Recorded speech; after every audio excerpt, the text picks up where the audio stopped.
రాశి అయినటువంటి యొక్క సింహరాశి యొక్క ఫలితాంశాలను మనం ఇప్పుడు తెలుసుకుందాం. ఈ సింహరాశి వారికి ఉగాది నుండి జూన్ 1 వరకు గురువు 11వ స్థానంలో లాభస్థానంలో ఉండడం వల్ల అన్ని కార్యాలలో కూడా విజయాన్ని సాధిస్తారు. అంతటా కూడా సౌఖ్యాన్ని పొందుతారు. శత్రువుల యొక్క బాధలు తొలగుతాయి. గౌరవ మర్యాదలు అధికమవుతాయి.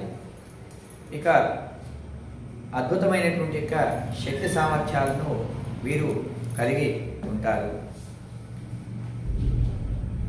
ఇక అభివృద్ధితో పాటు ఆకస్మికంగా ధనలాభం కూడా ఉండే అవకాశం ఉంటుంది.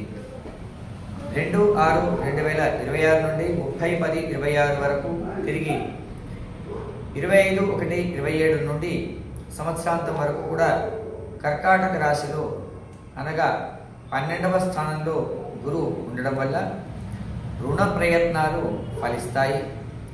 శుభకార్యాల వల్ల ఖర్చులు అనగా వివాహ ప్రయత్నాలు కానీ లేదా గృహ నిర్మాణ ప్రయత్నాలు కానీ చేసేటటువంటి వారికి ఇది సానుకూలమైనటువంటి సమయంగా చెప్పవచ్చు.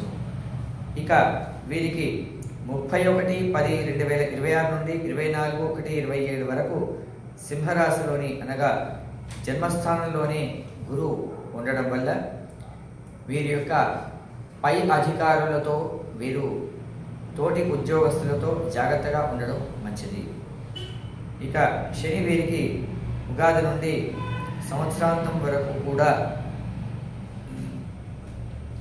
8వ స్థానంలో ఉండడం వల్ల 8వ స్థానం అనేటటువంటిది అనుకూలమైనటువంటి స్థానం కాదు. కాబట్టి ఈ సంవత్సరం మీరు శనిగ్రహం యొక్క ఆరాధన చేయడం, అదేవిధంగా శనికి నువ్వుల నూనెతో అభిషేకం చేసి నవధాన్యాలను వేస్తూ ప్రదక్షిణలు చేయడము, శనిగ్రహానికి సంబంధించి నువ్వులు, నల్ల వస్త్రము దానంగా ఇవ్వడం చెప్పుకోదగ్గ పరిహారం.